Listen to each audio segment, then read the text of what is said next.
ای وژل سوي به وي ځکه په جګړه کې خلک وژل کیږي. مولا محمد عمر د ایران افغانستان د پولې په اوږدو کې د ایراني سرتیرو د ځای پر ځای کېدو په خبرګون کې بي بي سي ته ویلي وو چې تاسو خو د دې کار دی که دې هر څه کوي موږ خو چاره نه جین لرو موږ خو یعنې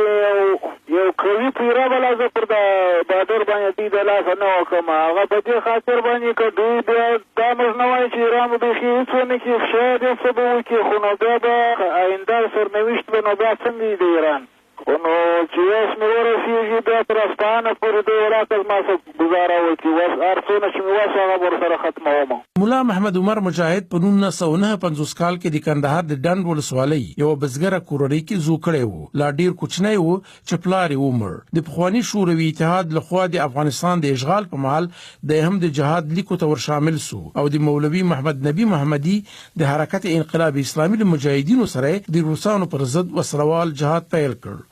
مولا محمد عمر دغه وسلوال مبارزې په مهال لږ تر لږه 4 واره ټپي شوی چې پکې یو ځل خپل یو سترګه هم له لاس ورکړه. له معیوب کېدو وروسته د کوټې په یو دینی مدرسه کې زده کړو ته ملا وترله او له یو څه زده کړو وروسته د کندهار ولایت په سنگیسار کلی کې امامت پیل کړ. په 1990 کال کې مولا محمد عمر په هیواد کې د سولې او پایداري په هیله د خرقي زیارت په مخ کې خلکو ته د حضرت محمد صلی الله علیه وسلم خرقه ورخودله او پلویانو ورته د امیر المؤمنین لقب ورکړ. په همدې کال طالبانو د مولا محمد عمر په مشرتابه کابل هم ونیو. مولا محمد عمر د خپل امارت په محل د راپورونو تر مخه یوازې 3 واره په پټه کابل ته تللی و. مولا محمد عمر د شپږو کډونو لپاره د طالبانو د اسلامي امارت چې یوازې 3 هیوادونو سعودي عربستان، پاکستان او متحده امارات په رسمیت پیژندلی و مشر و. په 2000 کال کې د امریکا په نیویارک او واشنگټن د الوتکو تر برید وروسته امریکایانو له طالبانو غوښتل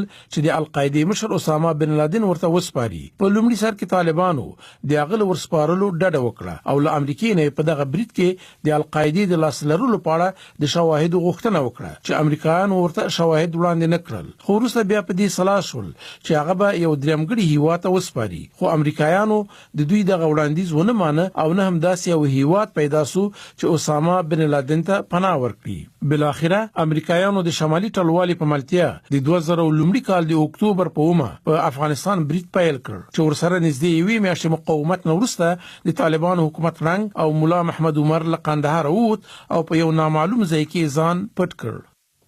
د طالب